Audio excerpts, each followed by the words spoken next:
안녕하세요. 저는 서울에 살고 있는 30대 중반 여자입니다. 저는 현재 시댁 식구들과 연을 끊고 지내고 있는데요. 사연을 듣다 보니 문득 어처구니 없었던 시댁 인간들의 행실이 떠올라 이렇게 사연을 보내봅니다. 저와 남편은 중학생 때 같은 학원을 다니던 가깝지도 멀지도 않던 친구 사이였어요. 그저 지나가다 마주치면 반갑게 인사하는 그 정도 사이였죠. 그렇게 알고 지내던 남편과 저는 고등학생이 되면서 자연스럽게 각자 갈 길을 가게 되었어요.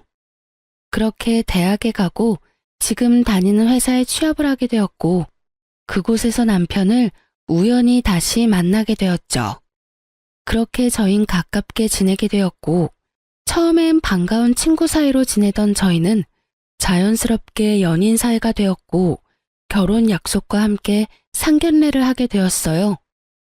아주버님은 남편과 쌍둥이였는데 남편과 마찬가지로 같은 학원에 다녔던 터라 상견례 자리에서 저를 보고 엄청나게 반가워해 주더라고요. 재수씨, 이렇게 다시 만나다니 반가워요. 두 사람 인연이긴 인연인가 보네요. 결혼까지 한다니 말이에요. 그러게요. 저도 회사에서 처음 만났을 때 얼마나 놀랐는지 몰라요. 다 가족이 될 운명이었나 보네요. 결혼 축하해요. 내 동생 잘 부탁해요, 재수씨. 이렇듯 저흰 알던 사이더라도 서로 간의 예의는 차리며 인사를 나누었고 상견례 자리도 화기애애한 분위기에서 잘 마무리되었어요. 양가의 축복을 받으며 저흰 결혼을 하게 되었고 신혼집은 친정에서 세를 주고 있던 아파트가 비게 되어 그 집에 전세로 살게 되었어요. 회사에서 가깝기도 했고 무엇보다 시세보다 저렴하게 세를 주신 친정 부모님 덕분에 고민할 필요가 없는 결정이었어요. 그렇게 저흰 평범한 결혼 생활을 이어나갔고 포용력이 넓은 남편 덕분에 크게 싸울 일 없이 잘 지냈어요. 그러던 어느 날 저는 출근을 하고 남편은 연차를 써 쉬는 날이었어요. 남편은 제가 출근하는 시간에 맞춰 일어나 저를 회사에 데려다주고 형을 만나러 간다고 하더라고요. 마침 형도 오늘 쉰다고 하면서요. 그래서 전 알겠다고 했고 남편은 마칠 때 데리러 오겠다고 하며 손을 흔들더라고요. 그렇게 전 남편의 배웅을 받으며 출근을 했고 퇴근 시간이 다가왔어요. 다 와간다는 남편의 연락에 회사 앞에서 기다리고 있는데 기다리는 남편의 차는 오지 않았고 이상한 차가 제 앞에 멈춰서더라고요. 그 순간 창문이 열렸고 운전석에 앉은 남편이 타라고 하더군요. 의아했지만 별 생각 없이 전 차에 몸을 실었고 차에 타자마자 남편에게 물어보았어요. 여보, 이 차 뭐야? 중고차로 새로 샀다기엔 등급도 그렇고 주행거리도 그렇고 당신 차보다 나은 게 없는데? 설마 제 값 주고 산 건 아니지? 그게 오늘 형 만난다고 했잖아. 거의 반 강제로 바꿨어. 형 차랑. 이거 형 차야. 뭐? 왜? 몰라. 바꿔달라고 계속 그러잖아. 처음엔 안 된다고 했는데 계속 내 차가 갖고 싶다고 하루 종일 귀찮게 하더라고. 그래서 그냥 바꿔버렸어. 황당하더군요. 남편 차도 그리 좋은 차는 아니었는데 그것마저 탐내며 바꿔가다니 그렇게 안 봤는데 참 어처구니가 없었어요. 시숙도 시숙이지만 남편도 어이없기는 같았어요. 아무리 자기가 총각 때부터 가지고 있던 차라고는 하지만 그래도 이런 일은 상의 정도는 해야 하는 것이 맞는다고 생각했기에 남편에게 단호하게 한마디 했어요. 당신이 지금 웃을 때가 아니야. 일단 차는 이미 바꿨다고 하니까 그냥 넘어가는데 앞으로는 이런 일이 있으면 나랑 상의 정도는 해줘. 나 정말 지금 어이가 없어지려고 그래. 아무리 동생 차가 탐난다고 해도 그걸 정말로 바꾸자는 형이나 바꾸자고 한다고 바꿔버리는 동생이나 나 황당해 진짜. 그런가? 난 워낙 어릴 때부터 이러고 살아서 그런 생각도 못했네. 먹는 것도 그렇고 입는 것도 그렇고 좋은 거는 다 형이 먼저였거든. 그래요. 남편은 이 상황에 대한 자각 자체가 없더라고요. 3분 빨리 태어난 것도 형이라고 남편은 어릴 때부터 집안의 분위기에 휩쓸려 시숙을 머리 위에 이고 산 듯했어요. 이미 등록비까지 다 내고 명의까지 바꿔버린 차이기도 했고 곧 임신 준비도 할 예정이라 차를 한 대 더 살 예정이었던 터라 그냥 넘어가기로 했습니다. 대신 전 남편에게 정신교육을 하기 시작했어요. 여보, 당신 걸 아주버님한테 다 양보하는 건 당연하지가 않은 일이야. 그게 설사 아주버님이 가지고 싶어 한다고 해도 말이야.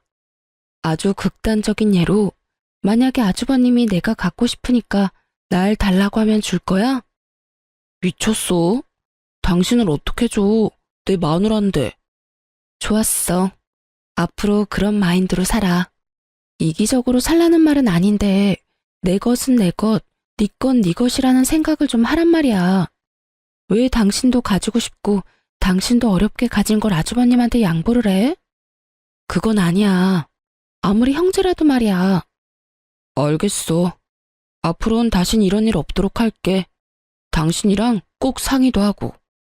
남편은 호언장담해 주었고 저는 남편을 믿어보기로 했어요. 그렇게 저흰 시숙의 차는 만일에 대비해 팔지 않고 두기로 했고 조금 더 앞당겨 새 차를 뽑아 함께 타고 다니기 시작했죠. 그러던 어느 날 시부의 생신이 다가왔고 남편과 저는 퇴근 후 바로 약속 장소로 가게 되었어요.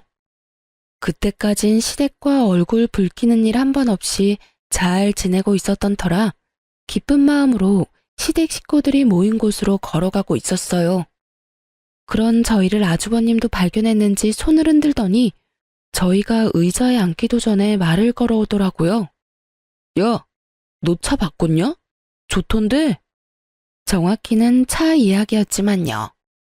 도대체 언제 본 것인지 이때부터 시작된 차 이야기는 끊기지 않더군요. 언제 샀어? 나랑 차 바꾼 지 얼마나 됐다고. 그새 저렇게 좋은 차도 다 사고. 능력 좋다. 능력 좋기는 문짝만 우리 거고 다 대출이지 뭐. 우리 이제 임신 계획도 세우고 있고 원래 바꿀까 생각도 하고 있던 터라 그냥 앞당겨서 샀어. 이제 아기 생기고 출산하게 되면 이 사람하고 아기하고 타고 다녀야 하니까. 부담되더라도 안전하고 좋은 차로 산 거고. 이렇게 말한 남편은 더는 차 이야기가 하고 싶지 않다는 듯 티가 나게 시부에게 말을 걸며 말을 돌려버렸지만 시숙은 그런 남편에게 끈질기게 차에 대해서 물어보더라고요. 어찌나 캐묻는 것인지 남들이 보면 남편에게 차를 사러 온 손님이라 착각까지 하겠더군요. 남편은 끊임없는 시숙의 물음에 대답하느라 밥은 먹는 둥 마는 둥 했고 전 그런 남편이 신경 쓰여 가만 있을 수가 없더라고요. 사실 시숙의 차 이야기가 거슬리기도 했고요. 아주버님, 차 이야기는 이제 그만하시고 식사하세요. 음식 다 식겠어요. 당신도 얼른 먹어. 아까 회사에서부터 배고프다고 했잖아. 제 말에 시숙은 합주기가 되었고 시모는 사랑하는 장난말을 막은 저의 태도가 마음에 들지 않는지 연신 헛기침하더라고요. 그것도 저를 노려보다시피 하면서요. 시댁 식구들의 분위기를 보아하니 그간 남편이 어떻게 지냈는지 대충 알겠더라고요. 미쳐 날뛰는 시숙과 그런 시숙이라면 뭐든 다 잘한다 했을 시부 시모, 그리고 그 사이에서 뭐든 다 양보하며 살아온 남편까지 전 시모가 노려보든 말든 남편을 챙겨주며 남편의 길을 살려주었고 저를 노려보던 시모도 이내 저에게서 시선을 거두고 시부와 시숙을 챙겨주더군요. 분위기가 티나게 확 가라앉았던 터라 이쯤하면 더는 차 이야기는 꺼내지 않겠지 했는데 시숙은 식사 자리가 끝나고 주차장을 가는 내내 저희에게부터 차 이야기를 하더라고요. 저의 표정은 점점 굳어져만 갔고 남편은 해탈을 했는지 표정에서 그 어떠한 감정도 보이지 않더군요. 이윽고 우리 차 앞에 섰을 때 시숙의 입에선 어이없는 말들이 흘러나오더군요. 야, 차키 좀 줘봐. 차키는 왜? 승차가 못 던지 보게. 조심해서 탈 테니까 얼른 차키 줘봐. 전 제 두기를 의심했어요. 차키를 맡겨둔 것도 아니고 어쩜 저렇게도 당당하게 차키를 달라고 하는 것인지 도무지 이해가 되지 않더라고요. 시숙도 시숙이었지만 더 어이없는 건 시부시모였어요. 시숙이 차키를 달라고 하니 말리기는커녕 고개까지 끄덕이며 남편에게 차키를 내놓으라고 하는데 헛웃음이 나려고 하더군요. 전 혹시나 남편이 바보같이 차키라도 주면 어떻게 해야 하나 싶어 남편을 보았고 남편은 여전히 감정이라고는 없는 표정으로 말했습니다. 보험 때문에 안 돼. 이 차는 이 사람하고 나하고만 운전할 수 있다고. 그러면 먼저 가볼게. 나 피곤해서 얼른 가서 쉬어야겠어. 이렇게 말한 남편은 저를 후다닥 조수석에 태우더니 누가 막을 새도 없이 운전을 해서 그 자리를 빠져나와 버렸습니다. 그렇게 집으로 돌아온 남편은 밝게 웃으며 이렇게 말하더군요. 여보. 당신 말대로 했더니 속이 다 후련한 거 있지? 나 사실은 이때까지 살면서 좀 억울한 적도 있었는데 양보해야 한다고 워낙 그러니까 그게 맞는 줄 알았거든? 그런데 아니었나 봐. 속이 막 후련한 거 보니까.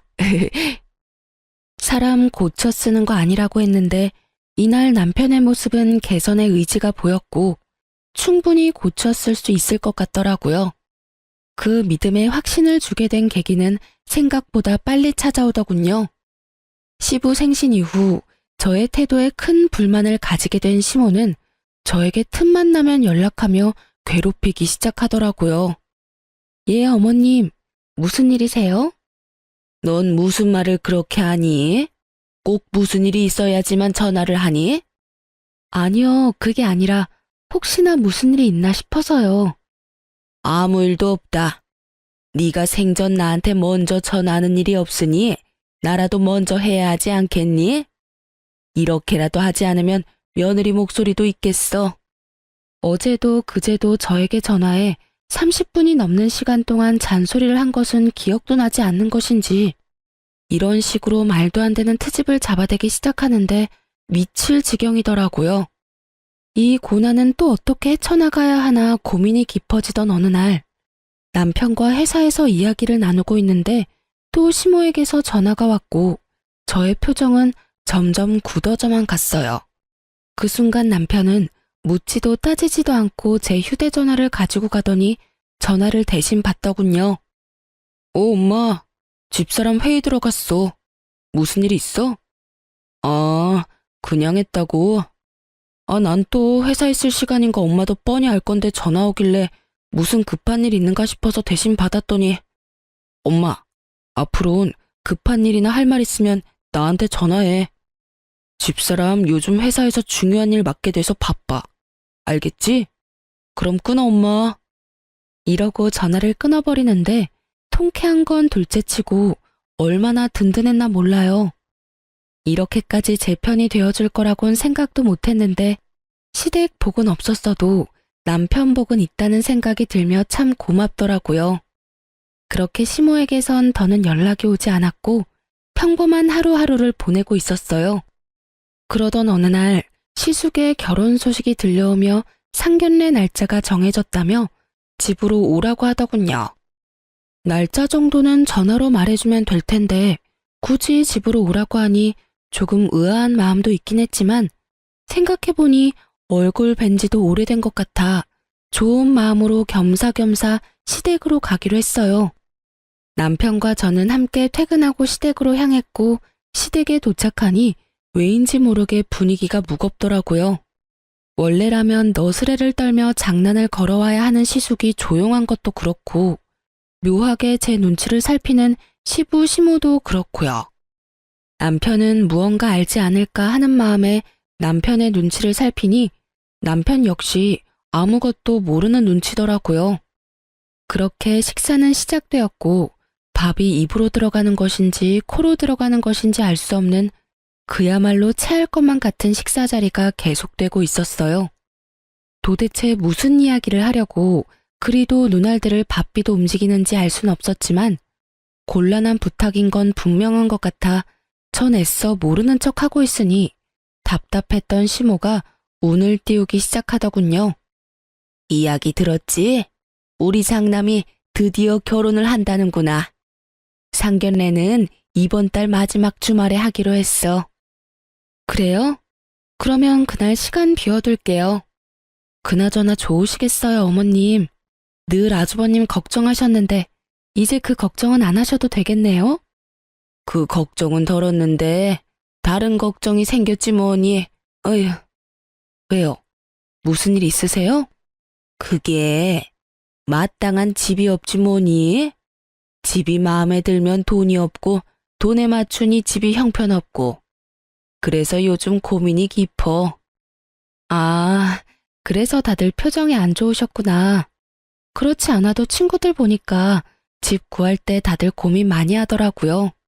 한두 푼짜리도 아니고 급하게 생각하지 마시고 아직 시간 있으니까 천천히 알아보세요. 잘 알아보면 괜찮은 집도 꽤 있을 거예요. 그렇겠지? 그런데 너희 집은 어떠니? 살기가 괜찮니? 이때부터 무언가 이상함을 감지하기 시작했던 것 같아요.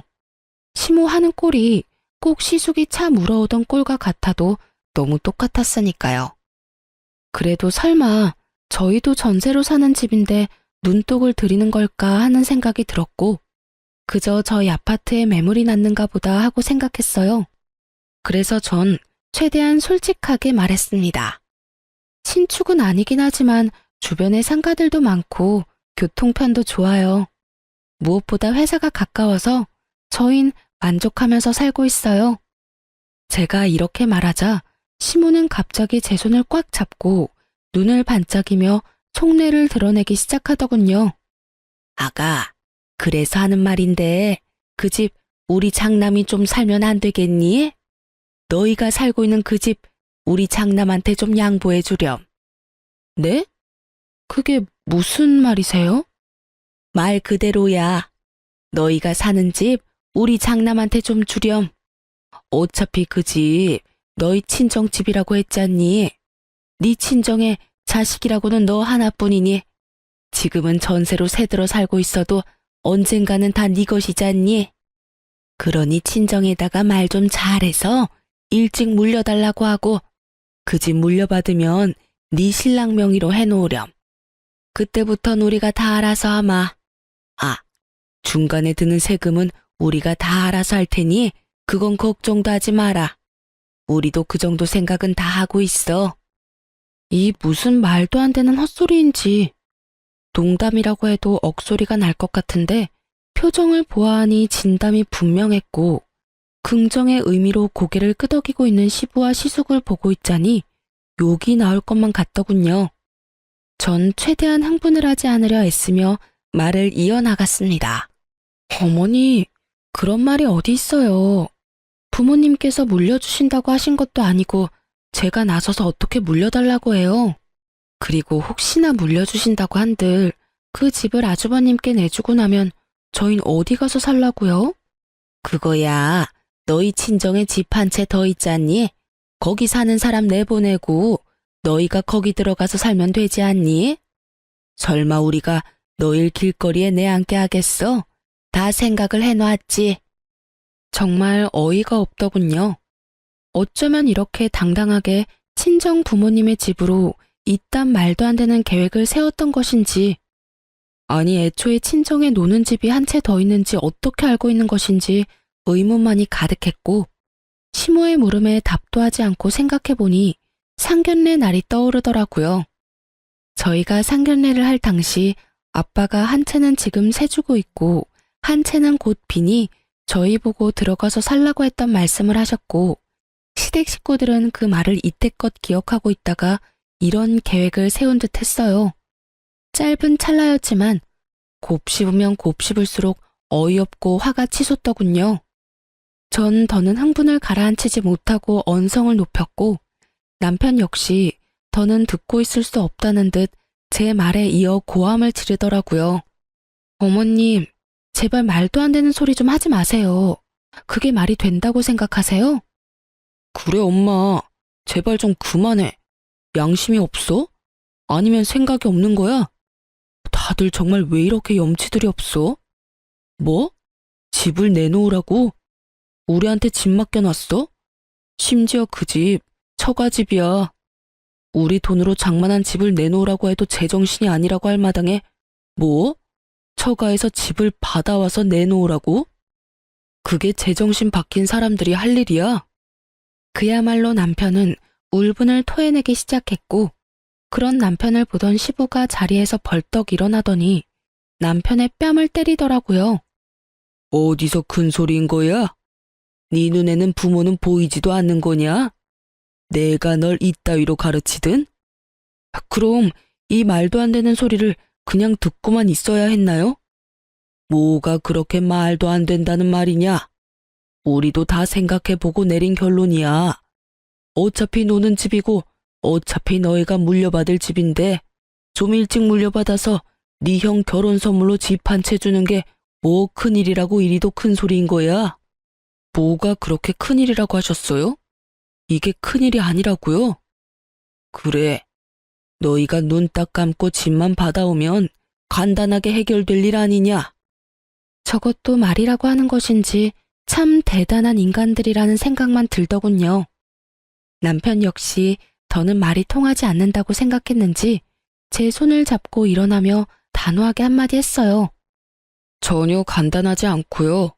저흰 절대 처가에서 집 받아올 생각도 없고 혹시나 집을 받게 되더라도 줄 생각은 전혀 없으니 선물 캐지 말고 그 시간에 능력에 맞는 집이나 더 알아보세요. 아시겠어요? 이렇게 말한 남편은 대답은 들을 필요도 없고 더는 말 섞을 필요도 없다는 듯 저를 끌고 시댁에서 나와버렸습니다. 그날 이후 시댁에선 연락이 없었지만 시숙에게선 적잖게 연락이 왔고 남편은 절대 안 된다는 말만 반복하며 전화를 끊어버리더군요. 그렇게 상견례 날이 되었고 저희는 고민하던 끝에 상견례에 참석하기로 했어요. 저희는 저희의 뜻을 분명히 밝혔고 아무리 상황이 이 지경이라도 형제가 있는 것을 뻔히 알 텐데 참석하지 않으려고 하니 마음이 불편해 많이 고민하고 내린 결정이었죠. 걱정이 많았던 상견례 자리는 저희 때와 마찬가지로 비교적 좋은 분위기로 이어지고 있었고 이런저런 이야기가 오가다 시숙의 예비 장모님께서 집 이야기를 꺼내더군요. 그건 그야말로 파국의 시작과도 같았죠. 혹시 집은 어떻게 하시기로 하셨나요? 저흰 사돈댁 의견에 맞추겠습니다. 집을 해주신다고 하신다면 저희도 거기에 맞게 다 해서 시집 보낼 것이고 애들끼리 알아서 하게 하신다면 그것도 상관없습니다. 혹시 따로 계획하고 계신 것이 있으면 말씀해 주시겠어요? 들어보니 반반 결혼도 전혀 상관이 없다는 말이었고 여러 가지 생각이 스치더군요.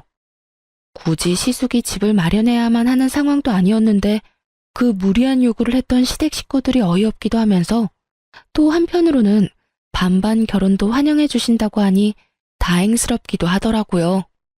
이젠 그 말도 안 되는 요구를 하는 일은 없겠다 싶어서요. 하지만 그런 제 기대와는 달리 시모의 입에선 예상치 못한 경악스러운 말이 흘러나오고 있더군요. 아유, 애들끼리 알아서 한다니요. 요즘 아무리 세상이 변했다고 해도 집은 남자가 해가야죠. 마침 괜찮은 아파트가 있어서 사려고 하고 있어요. 아, 그러세요? 그러면 거기에 맞춰서 혼수 준비하도록 할게요. 대략 몇 평쯤 되나요? 32평이에요. 층은 20층인데 전망도 좋고 주변 상가도 많이 들어와 있어서 생활하는데 불편함이 없을 거예요. 아, 신축은 아닌데 관리가 잘 돼서 아주 괜찮다고 하더라고요. 거기에다가 교통편도 아주 좋고요. 그래요? 무엇보다 교통편 좋다는 게 참 좋네요. 그렇죠? 마음에 드신다니 다행이네요. 조만간 살던 사람들이 나갈 예정이니까 정리되는 대로 같이 보러 가시죠. 그래도 집은 한번 보셔야 하지 않겠어요? 빠른 시일 내에 연락 한번 드릴게요. 이렇게 말하면서 저를 쳐다보며 미소 짓는데 딱 알겠더라고요. 20층 32평? 인프라 형성이 잘 된 신축은 아니지만 관리가 잘 된 아파트. 그곳은 바로 저희 집이라는 사실을요. 그래요. 시모는 뻔뻔하게도 준다고 한 적도 없는 저희 집을 얼굴색 하나 변하지 않고 마련할 수 있다고 말하고 있었고, 그 머릿속은 뻔했어요. 아마 모르긴 몰라도 상견례 자리에서 공포하듯 말하면 저희가 어쩔 수 없이 집을 내놓을 거라 생각했겠죠. 그 얼마나 어이없고 멍청하게 짝이 없는 생각인 줄도 모르고요. 아니, 친정 부모님 집이 제 집도 아니고 저희가 마련한 저희 명의의 집도 아닌데 어쩌면 그런 생각을 할 수가 있는지 참 황당하더라고요. 심보도 참 날강도 심보보다 더하면 더했지 모자라진 않아 보이더군요. 시댁에서와 마찬가지로 시부 시숙의 표정은 평온하기 그지없음으로써 이 말도 안 되는 생각과 같다는 뜻을 표하고 있었고, 저와 남편의 표정은 점점 굳어져 가고 있었어요. 전 상견례 자리고 나발이고 더는 참을 수가 없었고 시모에게 마지막으로 확인하기로 했어요. 어머님, 혹시 지금 마련할 수 있다는 아파트가 저희가 살고 있는 집인가요? 나가야 하는 세입자는 저희고요. 맞나요? 그래, 그때 다 이야기되지 않았니? 우린 충분히 다 설명했다고 생각하는데 할 말 있거든 집에 가서 이야기하자꾸나. 오늘이 어떤 날인지 모르니? 일단 상견례 자리부터 마무리하고 그때 이야기해. 알겠니? 당황하는 기색 하나 없이 뻔뻔하기 그지없는 얼굴로 딱 이렇게 말하는데 정말 헛웃음이 나며 눈앞이 캄캄해질 만큼 감당할 수 없는 화가 오르는 느낌을 받았어요. 떠오르는 많은 말들이 뇌를 거치지 않고 입으로 나오려는 순간 지나치게 차분한 남편의 목소리가 들려오더라고요. 말씀 중에 죄송한데 제가 중요하게 꼭 드리고 싶은 말이 있네요, 사돈 어르신. 지금 저희 쪽에서 말하고 있는 그 아파트는 아마 마련하지 못할 겁니다. 그 집은 저희가 살고 있는 집인데 저희가 내어줄 생각이 전혀 없거든요. 아니, 내어드릴 수가 없다는 말이 더 맞겠네요. 그 아파트 저희 처가에서 저희가 좀 더 편안하게 결혼 생활하라고 저희에게 세주신 집입니다. 그런 집을 저희 부모님께서 며칠 전부터 계속 내놓으라고 생떼 아닌 생떼를 부리시네요. 남편의 말에 사돈댁에게선 아무 말 없이 표정이 굳어버렸고 그런 상황을 살피던 시모는 노발대발하며 남편을 핀잔하고 나서더군요. 아닙니다, 사돈. 다 오해예요. 넌 왜 그런 말을 하는 거야? 그리고 생떼? 그게 부모한테 할 말이야? 그럼 이걸 보고 생떼라고 그러지 달리 뭐라고 할 수 있겠어? 분명 안 된다고 했지. 처가에 집을 맡겨놓은 것도 아니고 형이 장가가는데 왜 우리가 처가댁에서 집을 받아와야 해? 그것도 주신다고 한 적도 없는 집을 말이야. 그런 걸 보고 날강도 심보라고 하는 거야, 엄마. 어때요, 사돈 어르신들? 제 말이 틀렸습니까? 저희 부모님께서 처가에 가서 집을 받아오라고 하더군요. 그것도 두 채나요. 한 채는 지금 저희가 사는 집인데 그 집엔 형이 들어가서 산다고 하고 한 채는 저희 보고 들어가서 살라고 하는데 이게 말이 되는 상황이라고 생각하십니까? 너 정말 그만하지 못해? 이 자리가 무슨 자리인지 잊었어? 네 형 결혼 망치려고 작정했니 너? 결혼 망치려고 작정한 사람은 내가 아니라 식구들이지. 어떻게 하나같이 그런 생각들을 해? 누구 하나 말리는 사람이 없냐고. 그때도 분명하게 말했는데 못 알아들을 것 같으니까 다시 한번 말해줄게. 우린 절대로 처가에 집 달라고 할 생각도 우리가 사는 집 내줄 생각도 없으니까 쓸데없는 꿈 꾸지 마. 알겠어? 내 부모, 내 형이지만 난 정말 이해가 안 된다. 어쩌면 이리도 뻔뻔하게 이런 생각, 이런 말을 할 수가 있는지 말이야. 개판 5분 전. 딱 이 말에 어울리는 분위기가 되고 눈알이 튀어나오게 남편을 노려보며 씩씩거리는 시부 시모와 자신의 예비 처가 식구들의 눈치를 살피는 시숙.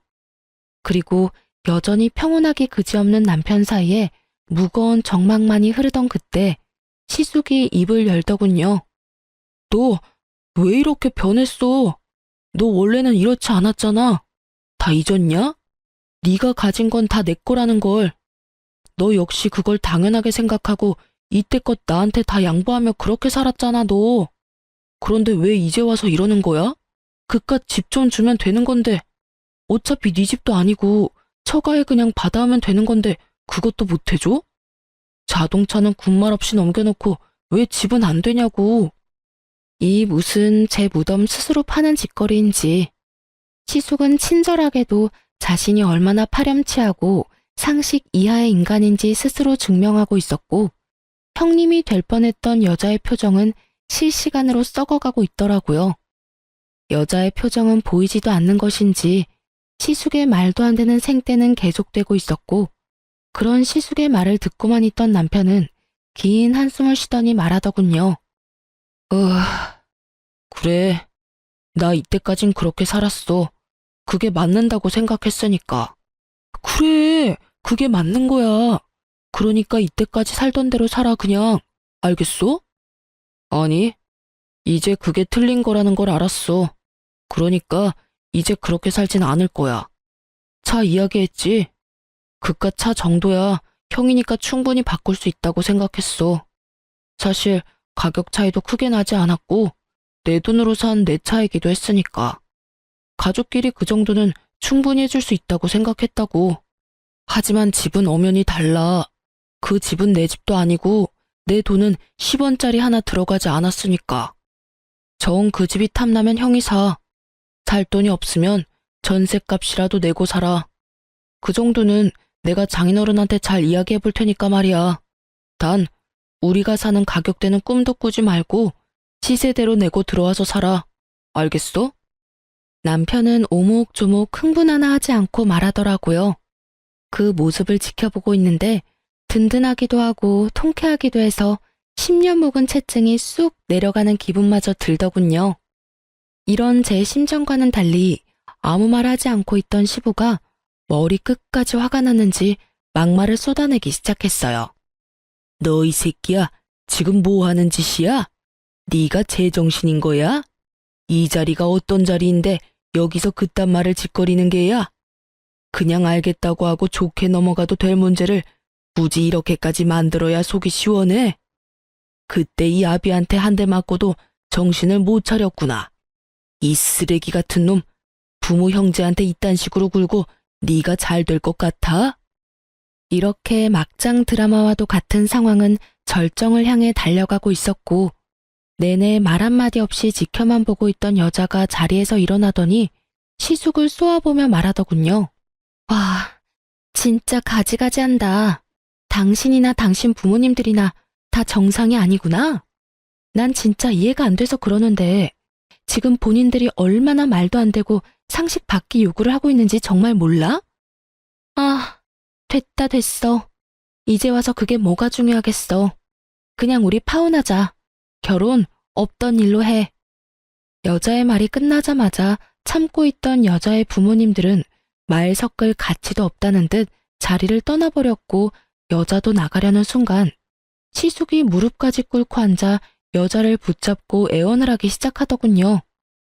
자기야, 왜 이래? 파혼이라니. 결혼을 하지 말자니. 우리 사랑하잖아. 그런데 어떻게 헤어져서 살아? 어? 그러지 말고 다시 생각해. 당신도 나 없이는 못 산다고 결혼하자고 했었잖아. 사랑? 당신 없이 못 살아? 그건 그때고 지금은 달라졌어. 그땐 당신이 이렇게까지 파렴치한 인간인지 몰랐을 때 말이고 지금은 당신이 얼마나 인간 이하의 생각을 가지고 있는지 다 알아버렸거든. 무슨 말을 그렇게 해? 아, 아파트 때문에 그래? 그거라면 아무 걱정하지 마. 이 녀석이 요즘 좀 제정신이 아니라서 그래. 조금만 기다려주면 내가 무슨 수를 써서라도 아파트 받아올게. 정말이야, 맹세할 수 있어. 시숙의 말을 듣고 있던 여자는 어이가 없다는 듯 시숙의 팔을 뿌리치며 코웃음을 치며 말하더군요. 야, 넌 어떻게 그런 생각을 할 수가 있는 거야? 이제 신기하기까지 해. 내 말 잘 들어. 네가 능력이 안 돼서 부모 도움 받는다고 해도 이해는 했겠지만 한심했을 텐데. 뭐? 동생 처가에서 집을 받아온다고? 그것도 자랑이라고 짓거리고 있는 거야? 아니, 애초에 그게 말이 된다고 생각하는 거니? 난 말이야. 만약에 네가 돈이 없다고 나한테 솔직히 말했으면 반반도 상관없었고 내가 집을 마련해서 올 수도 있었어. 보통 사람들은 이런 생각들을 하고 산다고. 알겠니? 자기야. 그놈의 자기 소리 좀 하지도 마. 소름 끼치니까. 너랑 네 부모님 하는 꼴 보아하니 결혼했다간 모르긴 몰라도 내 인생 말아먹는 건 시간 문제일 것 같은데 너 같으면 그런 결혼 하겠어? 미치지 않고서야 절대 안 하지. 어쨌든 우리 결혼도 우리 만남도 여기서 끝이니까 다시는 내 앞에 나타나지도 말고 연락도 하지 마. 알겠어? 아참, 그리고 너 웬만하면 결혼하지 말고 이번 인생은 그냥 네 부모랑 살아. 괜히 애먼 여자 데리고 와서 인생 망치지 말고. 알겠니? 사이다와도 같은 발언을 마친 여자는 저희 부부의 앞에 서서 감사 인사를 전하더군요. 정말 감사해요. 그런 말까지 해주시는 게 쉬운 일이 아니었을 텐데 다 말씀해 주셔서 덕분에 인생 구제했네요. 정말 정말 감사해요. 여자는 그대로 나가버렸고 모두가 떠난 그곳에서 저흰 그야말로 공공의 적이 되어버렸더군요. 시모는 온갖 욕을 하고 있었고 시부는 먹지 않고 뒀던 식전주를 연신 들이키고 있더라고요. 시숙은 남편을 한 대 칠 요량으로 주먹을 부들부들 떨고 있었고요. 너 이 자식, 너 때문에 지금 내 결혼이 깨졌어? 너 이걸 어떻게 책임질 거야? 내 인생 어떻게 할 거냐고. 그걸 왜 나한테 물어? 형 인생 형이 알아서 해야지. 그리고 앞으로는 이때껏 내가 부모님께 주던 생활비도 드리지 않을 거니까 형이 알아서 해. 오늘 보니까 굳이 나 혼자 부모님을 챙길 필요가 없어 보이더라고. 당연히 대신 내주던 부모님 대출금도 마찬가지로 내주지 않을 거니까 그것도 이제부턴 형이 감당해. 뭐라고? 갑자기 그건 왜? 내가 돈이 어디 있어? 그럼 나는 돈이 차고 넘쳐서 부모님 드린 줄 알아. 나도 다 회사에서 일해서 번 돈으로 드린 거니까 형도 월급 받은 걸로 보태드려. 잘난 장남이 이제부턴 알아서 하라고. 못난 차남한테 바라지 말고. 그리고 형이 이때까지 빌린 돈도 다 갚아. 이때까지 나한테 돈 빌릴 때마다 온 메시지도 다 보관하고 있고 입출금 내역도 고스란히 다 남아있으니까 한 푼도 빼지 말고 다 갚아. 혹시나 해서 말인데 안 갚으면 아무리 가족이라도 경찰에 신고할 테니까 그런 줄 알고. 그럼 우린 이만 가볼게. 더 있다가 귀가 썩을 것만 같아서 말이야. 그렇게 저흰 돌아와 버렸고 시댁에서 오는 모든 연락을 받지 않았어요. 시숙은 예상대로 돈을 갚을 생각이 없어 보였고 남편은 그런 시숙을 경찰에 신고를 해버렸어요. 처벌을 할 생각까진 없었지만 겁을 주기 위해 하는 신고라고 하더군요. 남편의 생각이 통했는지 경찰에 신고를 한 날 시숙에서 전화가 끊이지 않고 오더라고요. 왜 계속 전화질이야? 너 진짜 미쳤어? 그렇다고 정말 신고를 하면 어쩌자는 말이야. 경찰서에서 전화까지 왔다고. 그러게, 내가 돈 갚으라고 했잖아. 경찰에 신고한다고. 야, 이 미친 새끼야. 네가 인간이야? 어떻게 이렇게까지 하냐고. 이렇게까지 해야 형이 내 돈을 갚을 것 같더라고.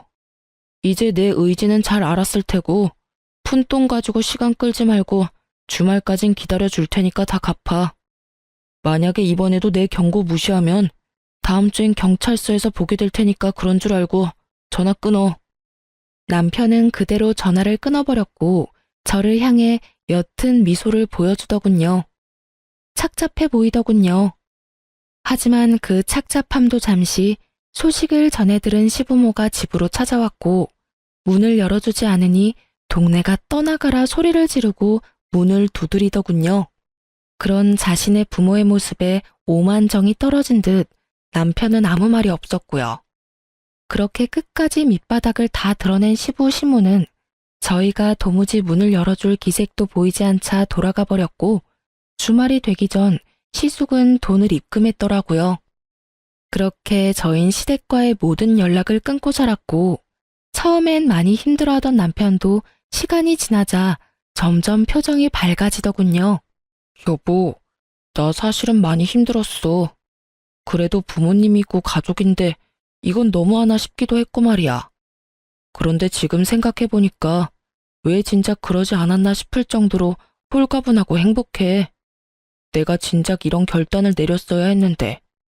그랬다면 당신이 그런 일을 겪지 않아도 됐을 텐데. 미안해. 당신이 미안할 게 뭐 있어. 난 당신이 그런 결정을 내려준 것만 해도 고맙고 미안하고 그래. 그나저나 당신 집에선 더는 연락 없어? 응, 요즘엔 조용하네. 그거 참 다행이라고 하려는 순간 양반은 못 되는지 시모에게서 전화가 오더군요.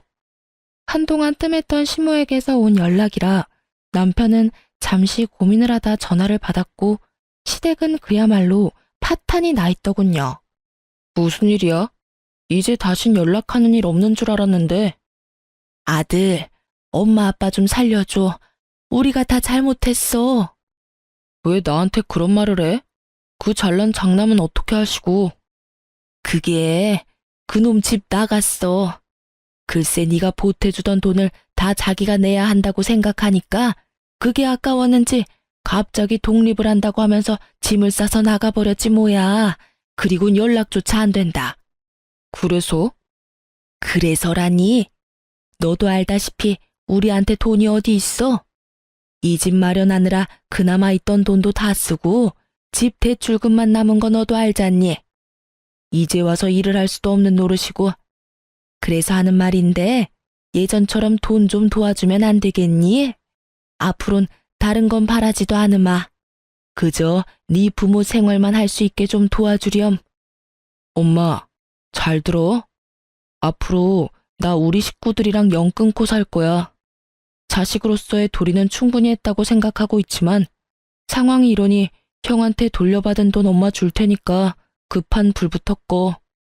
그게 내가 엄마한테 마지막으로 해주는 도리니까 그런 줄 알고. 앞으로 연락도 하지 말고 찾아오지도 마. 너 정말 대단한 놈이구나. 어떻게 부모한테 이렇게까지 해? 내가 널 어떻게 키웠는데 이 나쁜 놈아. 이게 다 그년 때문이지? 네 마누라가 다 시켰지? 넌 그년이랑 결혼하기 전까진 이러지 않았어. 않았다고. 넌 부모보다 여자가 더 중요하니? 그딴 년이랑 당장 이혼해라. 당장 이혼하란 말이야. 시모의 절규 섞인 고함이 들려오고 남편은 아무런 대꾸도 하지 않고 전화를 끊어버리고선 시댁 식구들의 번호를 다 차단해버리더군요. 저 역시 다 차단해버렸고요. 그렇게 저흰 시댁과의 연을 끊어버렸고 시댁 소식은 평소 남편을 많이 아껴주시던 작은 어머님을 통해 듣게 되었어요. 잘 지내니? 네, 작은 엄마. 잘 지내시죠? 그런데 무슨 일로 전화를 다 주셨어요? 이야기 다 들었어. 가족들이랑 연 끊었다며? 네, 어쩌다 보니 그렇게 됐어요. 그래. 너처럼 바보같이 순하던 애가 그렇게까지 한 데에는 다 이유가 있겠지. 다들 잘 지내시죠? 잘 지낸다고? 잘 지내기보단 드디어 정신 차리고 살고 있지. 너하고 연락도 끊기고 돈 나올 구멍이 없으니까 글쎄 네 부모들이 네 형 회사에 찾아갔다고 하더구나. 회사 앞에서 자리 퍼질고 앉아서 울고불고 하니까 사람들 몰려서 구경하고 난리였나 봐. 그 사람 많은 회사 앞에서 네 형이랑 네 부모랑 큰 실랑이가 일어나고 네 형이 결국 네 부모님들을 내팽개치다시피 하고 도망쳤다고 하더구나. 그러니 어떻게 됐겠어? 입 달린 것들은 다 한마디씩 하고 부모 버린 자식이라고 회사에 소문이 파다하게 다 퍼졌을 거야. 네 부모님들은 처음엔 나한테 전화가 와서 두 아들 다 나쁜 놈이라고 하면서 하소연을 하더니 돈 좀 빌려달라지 뭐니. 나라고 뭐 돈이 있겠니? 아니 있다고 해도 안 빌려주지. 그래서 없다고 했더니 그 자랑자랑하던 집 팔고 작은 집으로 이사했다고 하더라. 그 덕에 빚은 대충 다 갚은 것 같던데 생활비가 없으니 소일거리라도 하면서 근근히 생활하고 있나 봐. 그러니 이제라도 정신 제대로 차린 거 아니겠어? 어휴, 제가 참 뭐라고 해야 할지 모르겠네요. 저 역시 부모 버린 건 마찬가지니까요. 그런 말 하지 마라. 내가 말했지? 너 같은 애가 그렇게까지 했을 땐 다 그만한 이유가 있을 거라고. 내가 처음 시집 왔을 때 네가 3살이었어. 넌 그때부터 몇 분 일찍 태어난 형도 형이라고 얼마나 눈치를 살피던지. 그 어린 게 뭘 안다고 그렇게 했겠어? 다 네 부모가 그렇게 강요하면서 키웠으니까 그랬지. 난 네가 이렇게 해주길 내심 바랬단다. 그러니 그런 죄책감은 가지지 말려무나. 살다가 더 많이 살아가다가 네 마음도 많이 누그러지고 네 부모님들도 반성 많이 하면 그때나 돼서 한번 찾아뵙거라. 그러면 되는 거야. 그렇게 말씀해 주셔서 감사해요. 그래. 이런 말하기 그렇지만 이제라도 연 잘 끊었다. 이제부턴 네 가정 잘 꾸리고 살아가. 이제 네 가족은 네 집사람이니까 행복하게 해주렴. 네, 작은 어머니. 작은 어머님의 위로를 받은 남편은 한결 더 편안해 보였고 그 소식을 마지막으로 저흰 시댁 소식을 들을 수가 없었어요. 저흰 잘 살고 있어요. 집도 회사에서 더 가까운 곳으로 이사를 했고 전화번호도 바꿔버렸죠. 시부 시모에게선 연락이 오지 않는데 시숙에게서 다른 번호로 연락이 계속해서 와 어쩔 수 없이 바꿔버렸네요. 다행스럽게 시숙은 회사로는 찾아오지 않았고 시부모는 남편에게 워낙 관심이 없었던 터라 남편의 회사를 모를 거라고 하더군요. 그래서 회사는 계속 잘 다니고 있어요. 아, 그리고 저 임신을 했어요. 지금은 5개월째이고 아기도 저도 아주 건강하답니다. 출산이 다가올수록 어쩔 수 없이 시부모님 생각이 나더라고요. 그래서 남편에게 혹시나 연락을 하고 싶다면 그렇게 해도 된다고 했더니 남편은 이렇게 말하더군요. 사실 생각이 나지 않는다면 거짓말이지. 그래도 나 연락 안 할 거야. 이런 일로 연락하기 시작하고 다시 왕래하기 시작하면 같은 일이 반복될 게 뻔해. 덩달아 우리 애한테도 피해가 갈 거고. 난 이제 그런 일 내 가족이 겪게 하진 않을 거야. 남편의 뜻은 확고해 보였고 저도 그 이후론 말을 꺼내지 않았네요. 그러면서 하는 말이 그래도 돌아가시기 전엔 연락을 드려 찾아뵐 것이라고 했고 그땐 저도 함께 하겠다고 했어요. 저흰 이렇게 살고 있어요. 요즘 남편과 저의 유일한 낙은 검진 때마다 무럭무럭 자라고 있는 아기를 보는 것이네요. 원래도 다투는 일이 거의 없었는데 임신을 한 후엔 더 다툴 일도 없고 아주 잘 지내고 있어요. 이렇게 저의 시댁과 인연을 끊게 된 이야기는 끝이 났습니다. 긴 사연 함께 해주셔서 감사해요. 그럼 전 이만 물러가 볼게요. 좋은 하루 되세요.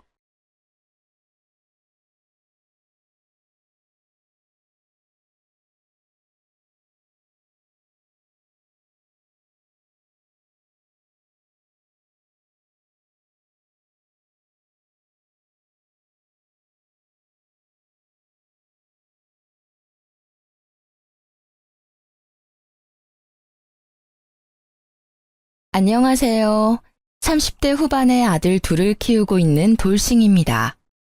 제 이혼 이야기는 지옥이 천국이 되는 경험이었습니다. 절체절명의 순간 제 생명의 은인인 여자를 만나 인생 펴게 된 제 이야기를 들은 친구가 사연을 보내보라고 하여 이렇게 시청자분들께 제 인생 이야기를 하게 됐네요. 가끔 이 일을 떠올리면 통쾌하다는 생각도 들기에 다른 분들께도 그런 시원함을 안겨드리고 싶었거든요. 10년을 넘게 혼인 생활을 잘 유지해오던 제가 이혼을 하게 된 계기는 바로 한 통의 전화였습니다. 이상하게도 모르는 전화번호는 받지 않는데 그날 걸려온 전화는 남편의 전화번호 뒷자리와 같아서 혹시나 친척인가 싶어 전화를 받게 되었습니다. 여보세요? 안녕하세요. 혹시 김상우 씨 아내 되시나요? 네, 제가 김상우 씨 아내 되는 사람입니다만 누구시죠? 혹시 지금 시간 되시면 댁 바로 앞에 있는 2층 카페에 와주시겠어요? 그 사람에 대해 해드릴 말이 있거든요. 이상하다는 생각에 나가지 않으려는 저를 잡은 건 그 여자의 뒷말 때문이었습니다. 안 오시면 후회하실지도 몰라요. 그럼 다행인지 불행인지 그날따라 집에는 아무도 없었습니다. 그리고 집안일이 빨리 끝났거든요. 전화가 너무 신경 쓰여 결국 그녀가 알려준 카페로 급히 발걸음을 옮겼습니다. 저를 한눈에 알아보고 제게 아는 척하는 그 여자는 참으로 예뻤습니다. 탐스럽고 사랑스러운 얼굴에 머리카락에 윤기가 흘렀습니다. 게다가 세련된 화장과 옷이 그 좋은 몸매에 딱 맞아서 같은 여자가 보아도 무척 예쁘더군요. 저는 이렇게 화사한 여자가 왜 저를 찾았나 싶어 의아했습니다. 처음에는 보험회사나 카드 영업사원인 줄 알았거든요. 정말로 그런 이야기를 하려고 부른 사람이라고 생각도 못했으니까요. 오늘은 집에 사람이 없나 봐요. 바로 나오셨네요. 좀 기다려야 할 줄 알았는데. 네, 집안 사람들 다 일이 있어서. 그런데 어쩐 일로 저를 보자고 하셨어요? 혹시 그이에게 무슨 일이라도 생긴 건가요? 아니에요. 그런 건 아니고. 사실 제가 지금 김상우 씨와 친밀하게 만나고 있는 사람이거든요. 네? 친밀하게 만나고 있다니 그게 무슨... 제가 그 사람 숨겨둔 애인이라고요. 사랑하는 사이. 그러니까 그쪽에서 그 사람이랑 이혼해 주시지 않겠어요? 저는 갑자기 들이닥쳐 폭탄 같은 말을 터뜨리는 여자를 그저 멀뚱히 쳐다만 볼 뿐이었습니다. 그만큼 그날의 그 일은 너무도 뜬금없는 현실감이 느껴지지 않는 말이었습니다. 남편의 불륜에 대해 이렇게 알게 되리라고는 상상도 못한 저는 그녀의 어이없는 제안에 대답을 잇지 못했습니다. 그리고 두 사람이 얼마나 사랑하는지에 대한 그녀의 말을 들을 때마다 분노와 화, 억울함 등이 뒤섞여 저의 감정을 잠식해 나갔습니다. 그러나 이내 뒤죽박죽이었던 제 머릿속은 환히 밝아왔습니다. 지금 제 상황에서 그녀의 말은 도리어 반가운 말이라는 걸 깨달았거든요. 살았다. 내 생명의 은인이 여기 있다. 그 기쁜 마음을 듬뿍 담아 저는 여유로운 미소로 상간녀에게 시원하게 말해줬습니다. 네, 이혼해드릴게요. 두 사람 꼭 결혼하세요. 제 말에 벙찐 상간녀의 얼굴이 아직도 기억에 고스란히 남아있습니다. 제가 이렇게 웃으며 두 사람의 사랑을 응원하게 된 원인은 10년 전으로 거슬러 올라갑니다. 지금처럼 합가를 한 게 아니라 당시에는 분가 상태였고 그때는 시부가 살아계셨습니다. 다만 시어머니는 시부의 간병으로 항상 집에 매여 있으셨고 무슨 이유에서인지 밝은 성격의 어머님은 시부의 수발을 들 때만큼은 항상 표정이 어두웠습니다. 그 모습이 애초로워 저는 어머님께 잘하려 무척 애를 썼습니다. 남편은 삼형제 중에 맏이었는데 셋이나 되는 며느리 중에 저를 가장 반기셨습니다. 손이 귀한 집안의 시집와 옷 같은 아들을 둘이나 낳은 것도 그 이유 중에 하나였지만 그것이 전부인 것은 아니었습니다. 어머, 어서 와라, 아가. 이렇게 일찍 안 와도 되는데. 그래도 이렇게 일찍 와서 준비를 도맡아 해줘서 너무 고맙구나. 정말 나한테 일이 잘하는 건 너뿐이야. 별 말씀을요. 빨리 해놓고 저도 어머님이랑 수다 떨면서 시간 보내는 게 좋은걸요. 어휴, 세상에. 너는 말도 이렇게 예쁘게 하고 마음씨도 착해. 둘째는 어제 전화 와서는 바빠서 못 내려올 것 같다고 하더구나. 셋째도 며느리가 몸이 안 좋다고 늦겠다고 하던데 어째서 꼭 명절 제사 때만 몸이 안 좋고 바쁜 건지 원. 어머님, 제가 있잖아요. 걱정 마세요. 그래, 네가 있으니 내가 버티고 살아. 뭐 먹고 싶은 거 있니? 오늘은 내가 다 사줄 테니까 걱정 말고 이야기해. 이 집안의 시집온 이상 맏며느리로서 지켜야 할 것은 확실히 지키겠다는 제 각오가 어머님의 마음에 쏙 들었던 것 같습니다. 게다가 시부 간병에 적적하고 삭막한 시간을 보내는 시모와 도란도란 세상 사는 이야기를 나누며 정말 모녀보다 더 가까이 지냈으니까요. 어머님은 그런 저를 항상 고맙다며 표현해 주셨죠. 특히 동서들이 방문했을 때도 어머님은 제 얼굴만 보면 환하게 웃으셨습니다. 그렇게 몇 년의 시간을 지내고 원래도 아프던 시아버지가 운명을 달리했습니다. 얼마 지나지 않아 남편이 먼저 제게 말을 꺼냈습니다. 여보, 내가 할 말이 있는데. 무슨 말을 하려고 이렇게 폼을 잡아? 뜸들이지 말고 얼른 이야기해. 아버지 돌아가시고 그 집에 어머니 혼자 계시는 걸 보니 마음이 좀 그래. 저번에도 한번 본가에 들렀는데 아주 불을 다 꺼놓고 어둡게 지내고 계시더라고. 그랬어?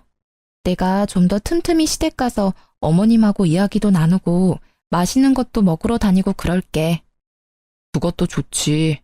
근데 그것만으로는 어머니 상태가 돌아오지 않으실 것 같고, 당신이 우리 어머니랑 사이가 좋으니까 하는 말인데 우리 그 집에 들어가 살지 않을래? 합가를 하자고? 우리 어머니가 우리 형제를 어떻게 키웠는지 잘 알잖아.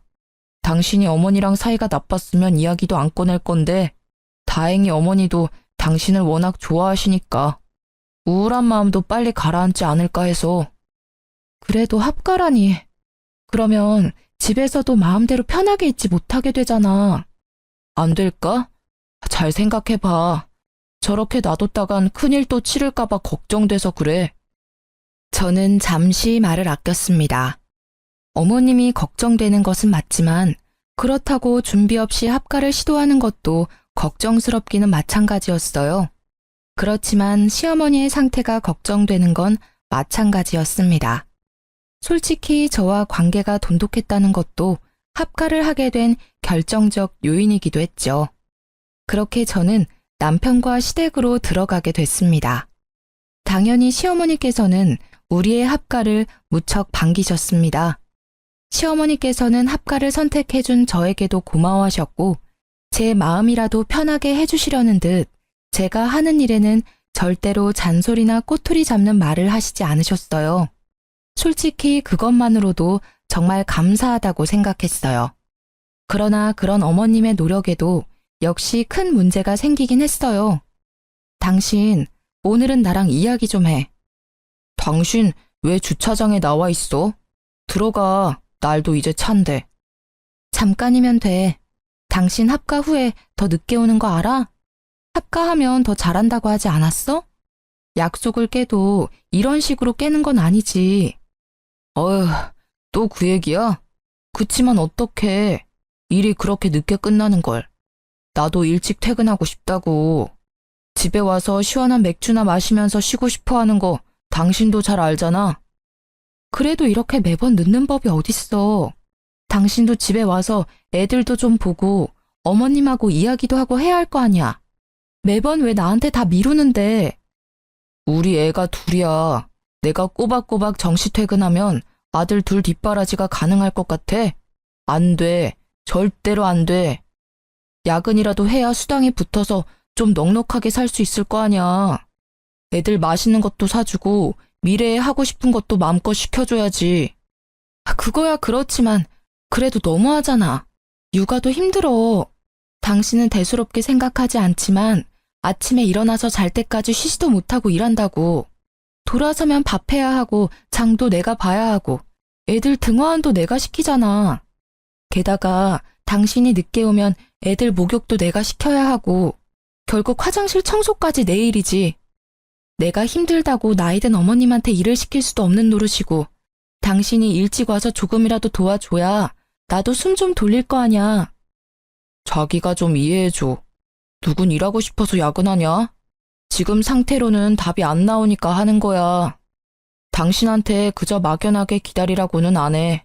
대신 직급 오르면 월급도 오르니까 그때는 야근 줄이도록 할게. 응?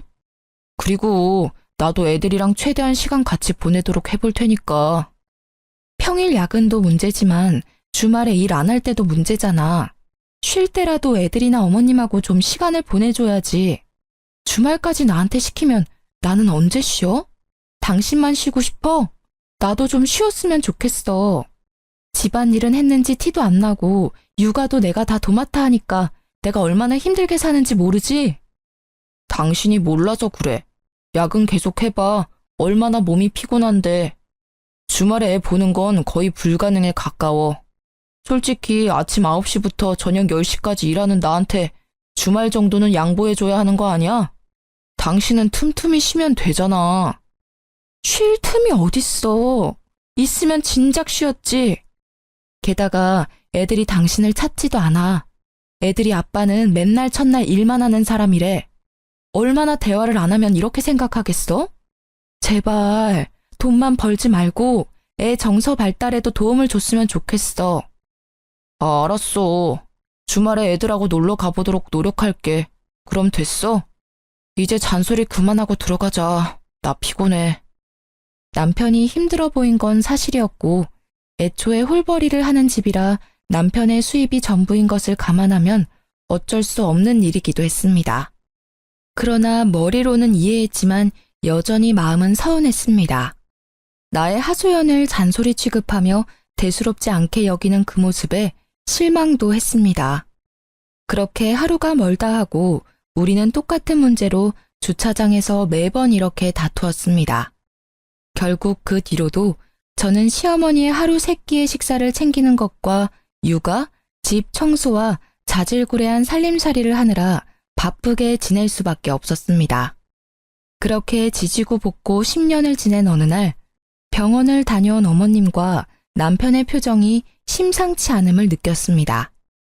무슨 일이냐고 물어보지도 못할 만큼 얼굴색이 파리한 시어머님 때문에 신경이 쓰여 같이 다녀온 남편을 추궁했더니 저녁에 시동생들과 함께 밖에서 보자고 하더군요.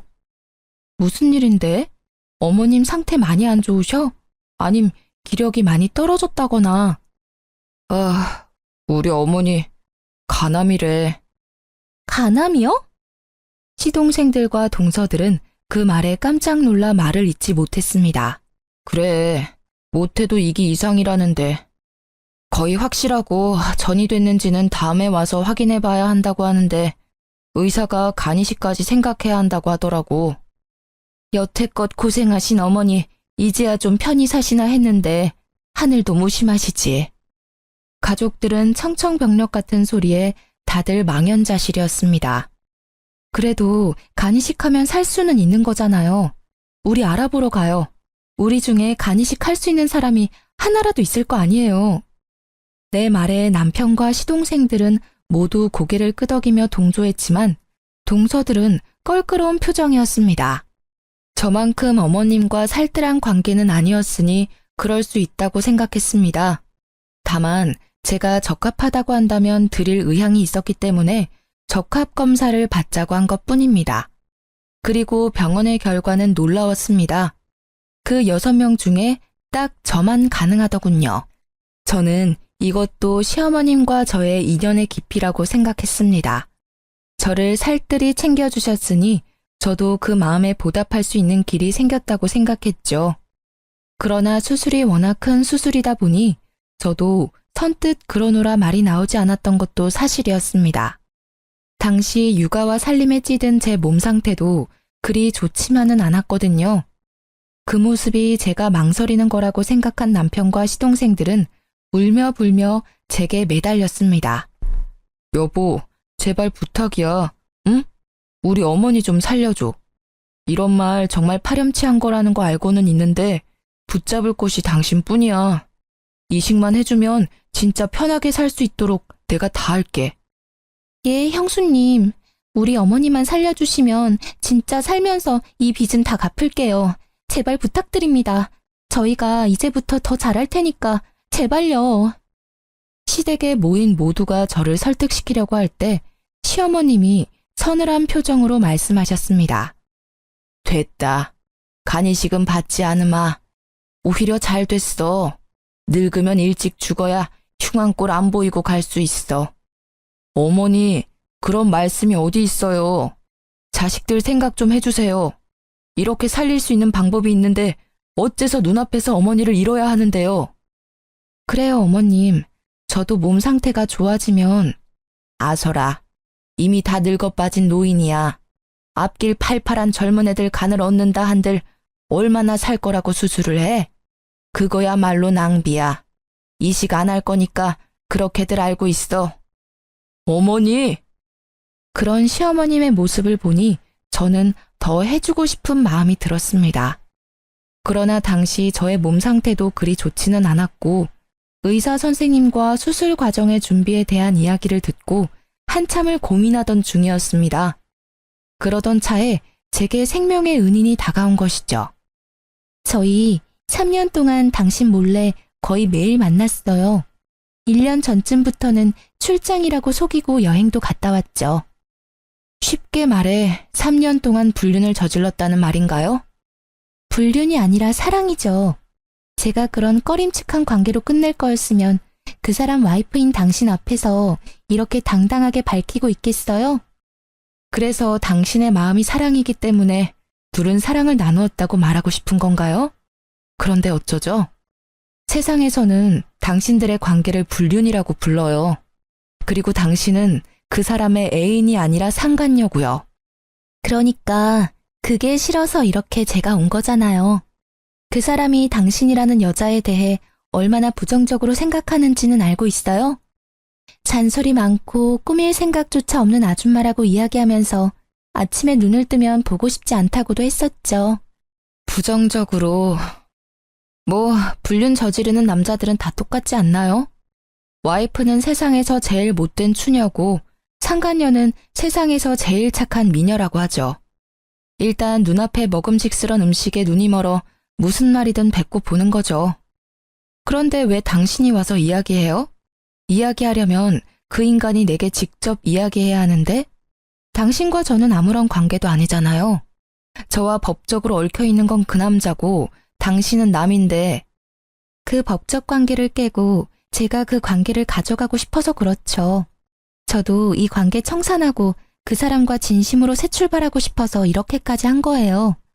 그이는 다정하기도 하지만 워낙 우유부단해서 그런 말을 직접 못하잖아요. 하고 싶은데 못하고 있는 걸 보고 제가 하러 온 거예요. 당당해 보이지만 사람들 없을 때 몰래 불러낸 거 보면 남편한테 들키고 싶지 않아서 그런 것 같은데. 왜요?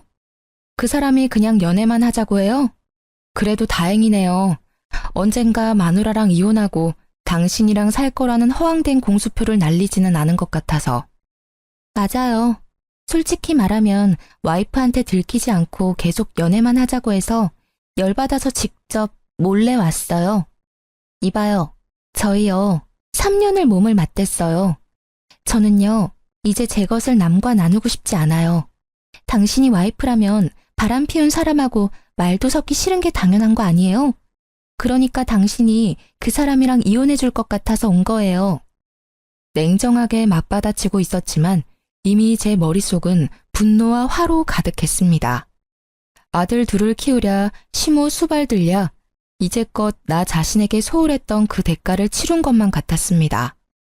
게다가 마누라를 합가까지 시켜놓고 자신은 늦게까지 젊은 여자와 바람이나 히히덕거리고 있었다는 것을 떠올리기만 해도 부하가 치밀어 올랐어요. 분노로 벌벌 떨리는 손을 그 상간녀에게 들키지 않으려 꽉 쥐고 있었습니다. 그러고 보니 몇 년 전에는 거의 없었던 출장이 요 1년간 잦았다는 것이 떠올랐습니다. 가만히 생각해보면 징조는 여럿 있었습니다. 언제나 외모와 옷에 신경 썼고 영수증이나 신용카드 내역도 철저히 숨겼죠. 저는 그 능글맞은 남편의 얼굴이 떠올랐습니다. 그리고 시어머니에게 간이식을 해줄 생각도 아예 싹 사라졌습니다.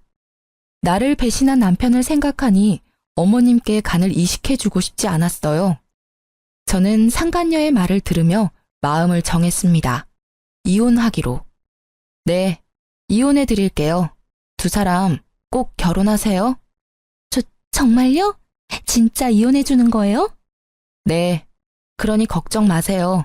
당신 말대로 저도 그런 남자 얼굴 맞대며 살고 싶은 마음 추워도 없거든요. 말이 통하는 사람이라 다행이네요. 역시 제가 나서야 일이 해결되네요. 네. 그치만 두 분은 제 혼인 파탄에 책임이 있으시니까 내일 저는 이혼 전문 변호사를 찾아갈 거예요. 법적 관계를 거의 반강제로 청산당하게 생겼으니 그 정도는 이해해 주실 거죠? 그럼요. 걱정 마세요. 너무 고마워요. 이렇게 깔끔하게 해결돼서 정말 다행이에요. 아니었으면 진짜 힘들게 돌아갈 뻔했어요. 아니에요.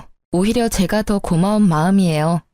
이렇게 직접 와서 알려주고 결단 내리게 해주셔서 고마워요.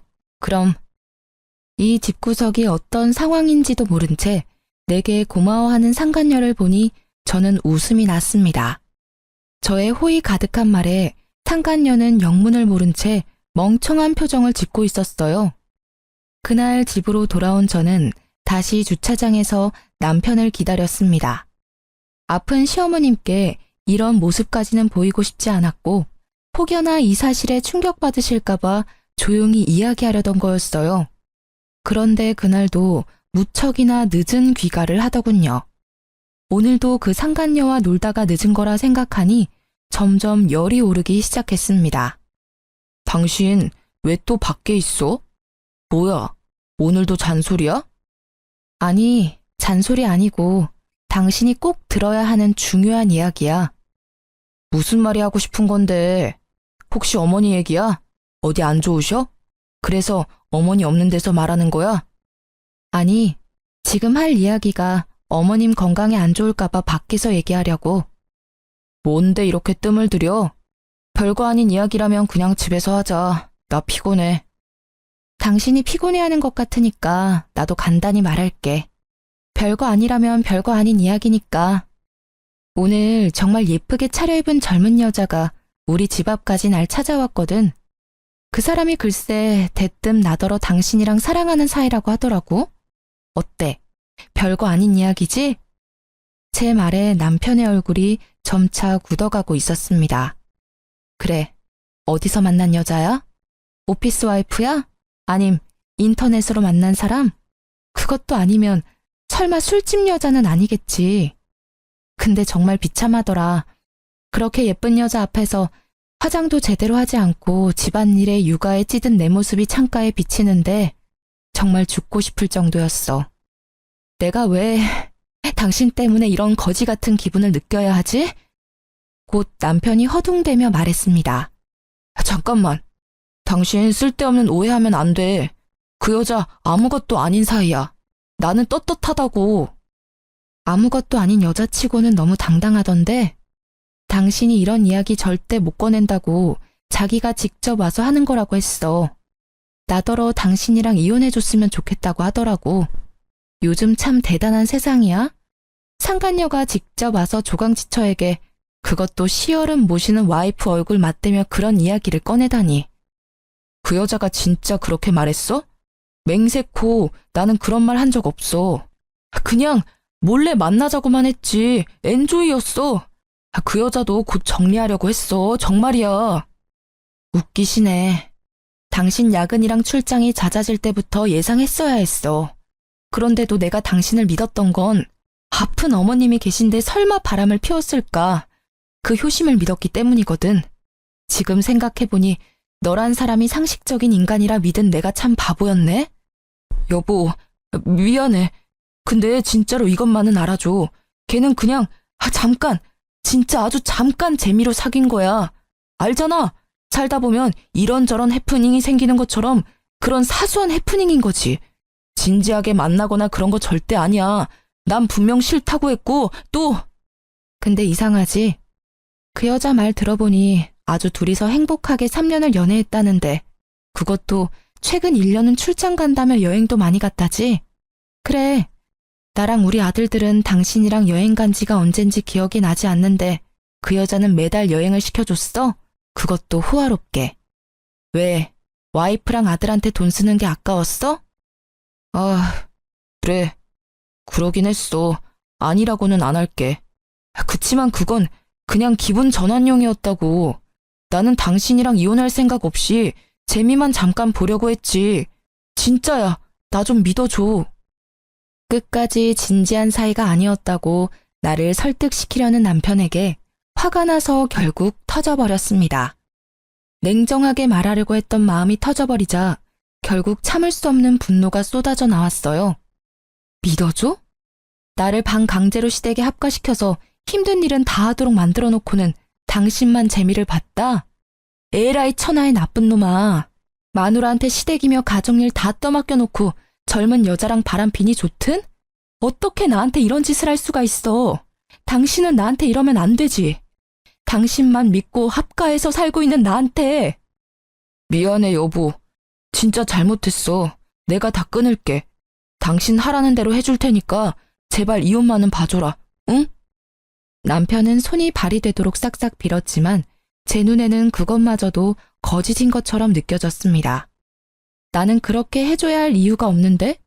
나 당신 상간녀하고 약속했거든. 이혼해주기로. 난 당신과는 다르게 약속은 꼭 지켜.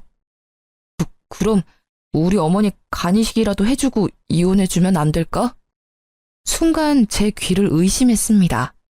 바람난 것도 괘씸한데 어떻게 자기 입으로 간이식을 운운할 수 있는지 뻔뻔한 것도 정도가 있는 법인데 말이죠. 내가 미쳤어? 당신이 젊은 년이랑 바람난 것도 우라통이 터져서 미쳐버릴 것 같은데 이 식을 왜 해줘? 당신 정신이 제대로 박혀있긴 해? 아니, 어머니가 당신 많이 좋아하시잖아. 당신도 어머니 살뜰하게 챙겼고. 그간의 정이 있는데 마지막으로 그거라도 좀 해주고 가, 어? 나한테 부탁하지 말고 당신이랑 죽고 못 살도록 알콩달콩 깨볶는 상간녀한테 이야기하는 게 어때? 그 정도로 사랑한다면 싫다 소리 없이 해줄 텐데, 안 그래? 걔는 어머니랑 만난 적도 없어. 상식적으로 한 번도 본 적 없는 사람한테 간이식 해줄 사람이 어디 있어? 당신은 10년 넘게 모셨잖아. 명색이 며느리인데 그 정도도 못 해줘? 그 말에 저는 화가 머리끝까지 났습니다. 이 말을 듣고도 내가 가만히 있으면 오히려 제 심장에 좋지 않을 것 같아 남편의 뺨을 한 방 시원하게 날렸습니다.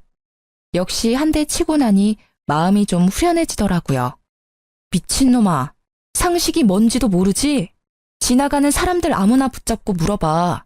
바람난 남편 어머니 간이식 해주는 건 상식인지 아닌지. 아, 속 터져. 이런 놈을 이제까지 남편이라고 데리고 살았다니 내가 미련한 년이지 내가. 결국 그 다툼을 끝으로 저는 시댁에서 나오게 됐습니다. 자고 있던 두 아들을 깨우면서 저는 최대한 화를 가라앉히려 했지만 얼굴에서 드러났는지 애들도 별말 없이 준비를 하더군요. 남편은 꼴도 보기 싫은 마음에 빠르게 짐만 간단히 챙겨 밖으로 나왔습니다. 그렇게 친정으로 돌아온 저는 이혼 소송을 준비하기 시작했습니다. 이혼 전문 변호사와의 상담을 통해 상간녀 소송도 같이 진행하느라 바쁜 시간을 보냈어요. 나를 허수아비처럼 세워두고 둘이서 한 짓을 떠올리니 없던 의욕도 솟아나더라고요. 그리고 그 일들이 진행되는 도중에 시어머니의 병세가 악화되어 급하게 입원하셨다는 이야기를 들었습니다. 어머님은 여전히 제가 왜 시댁을 나간 건지 모르고 계셨어요. 그저 저도 몸이 좋지 않아 잠시 쉬러 간다며 말도 안 되는 변명을 했죠. 어머님은 저를 붙잡지도 못하시고 애들을 데리고 떠나는 저를 바라보기만 하셨어요. 연락을 해볼까 말까 고민하던 차에 어머니에게 연락이 왔습니다. 나다. 잘 지내고 있니? 힘이 빠진 목소리에 기력이 없는 게 느껴져 안쓰럽더군요. 네, 어머님. 몸 상태는 좀 어떠세요? 치료는 잘 받고 계시죠? 그래, 나는 괜찮다. 제일 쓸데없는 걱정이 늙은 노인네 몸 걱정이야. 언제 죽어도 이상하지 않을 나이잖니? 그런 말씀 마세요. 다른 게 아니라 애미 너 이번 주 중으로 내가 있는 병원에 한 번만 왔다 가거라. 둘이 다시 잘해보라고 부르는 거 아니니 편히 와. 기니 할 말이 있어서 그래. 저는 망설여졌습니다. 시어머님께서는 남편의 불륜 사실을 모르고 계셨거든요. 남편은 자신이 잘못한 일이 있으니 말하지 않았을 거고 저는 저대로 혹시 어머님이 충격을 크게 받아 무슨 일이라도 생길까 싶어 말을 하지 않았으니까요. 가서 무슨 이야기를 듣게 될지 모르지만 어머니의 말투가 여전히 따뜻했기에 한번 뵐까 하고 고민했죠. 머뭇거리는 저에게 한마디 남기시더라고요. 이번 주에는 애비고 네 시동생이고 아무도 안 온다. 어차피 자주 오지도 않는 사람들이야. 네가 마주칠 일 없으니 편하게 와. 부담 주는 거 아니야. 정말로 용건이 있어서 부르는 거야. 알았지? 여전히 저를 생각해주는 어머니 모습에 보내주신 주소로 찾아갔습니다. 병원 침대에 누워있는 어머님의 몰골은 말이 아니었습니다.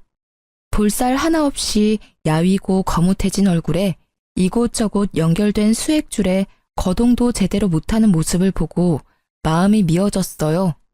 배아파 낳은 아들이 셋씩이나 있는데 아무도 신경을 쓰지 않았는지 방문자 카드에 제 이름이 2번째로 써져 있더군요. 효자 코스프레하며 어머님 살려달라 소리치던 남편놈은 어디서 뭘 하는지 어머님께 와보지도 않은 듯 했습니다. 제 얼굴을 보신 어머님께서는 조용히 말씀하셨어요. 네 남편 때문에 네가 고생이 많구나. 네가 마음고생이 많아. 너에게는 얼굴을 들지 못할 만큼 미안하다고 생각하고 있단다. 저는 아무 말도 하지 못하고 눈시울만 붉혔습니다. 나도 눈이 있고 귀가 있으니 대충은 알아. 그놈이 너를 두고 젊은 여자랑 바람났다고 하더구나. 내가 그 사실을 알았을 때는 가슴이 철렁 내려앉았단다. 네 시부랑 똑같은 짓을 한 아들이 내 자식 같지 않다고 느껴졌을 정도야. 내가 아들을 헉 키운 게지. 시어머님이 알고 계실 줄 몰랐던 저는 깜짝 놀랐습니다. 그러나 어머님은 생각보다 담담히 제게 말을 해주셨어요. 나는 말이다. 네가 참 마음에 들었어. 젊을 적 나를 고생시키던 고약한 남편 수발을 들며 눈물 참아내던 그 집에 네가 와서 애들 웃고 떠드는 소리 이런저런 세상 이야기 듣게 해줘서 너무 고마웠어. 어머님, 그래서 나는 네 가슴에 대못 박은 아들놈 대신 며느리인 너와 내 손주들을 먼저 생각하기로 했단다. 내가 살던 그 집 네 앞으로 명의 이전해 줄 테니 그리 알고 있어. 네? 안 돼요, 어머님. 제가 그 집을 왜 받아요? 어머님 집이시잖아요. 그리고 저는 그걸 받을 자격도 없어요. 잔말 말고 받어.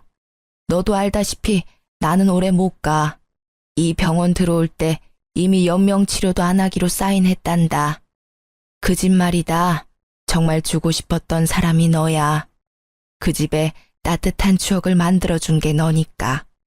그동안 내 며느리로 살아줘서 고마웠어. 네 덕분에 눈 감기 전 즐겁고 행복한 일도 많았었어. 그리고 내가 너한테 집 줬다는 이야기는 아무한테도 하지 마라. 죽기 전에 시끄러워지는 건 싫구나. 저는 결국 어머님의 뜻대로 남편 몰래 40평대의 시댁집을 받게 되었습니다.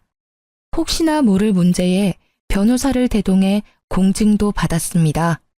어머님은 혹여 새 아들들이 따지고 나올 것을 대비해 유서에도 명백히 작성해 남기셨어요. 사기네 뭐네 이상한 말할 것 같으면 변호사에게 맡겨놓은 유서를 보여주라 하시면서요. 이제 가봐. 내 할 이야기는 끝이다. 2번 다시 여기 찾아오지 마라. 그 집을 받으며 이래도 되는가 싶은 마음이었지만 어머님은 그 뒤 아무런 이야기도 듣지 않겠다는 듯 눈을 감아버리셔서 인사를 하고 나왔어요. 그게 마지막 인사였습니다. 시모께서는 그 뒤로 3달간 독한 약을 이기지 못하고 결국 돌아가셨습니다. 부고 문자를 보았을 때는 마음 한켠이 쓰렸습니다. 이혼 소송 중이라도 장례식장은 가는 게 예의에 맞을 것 같아 조문을 갔는데요. 아이고 어머니, 이렇게 가시면 저는 어떻게 합니까? 이식도 받지 않고 이렇게 가버리시면 남은 자식들 어찌 살라고. 제 가슴도 이렇게 억장이 무너지는데 어머니.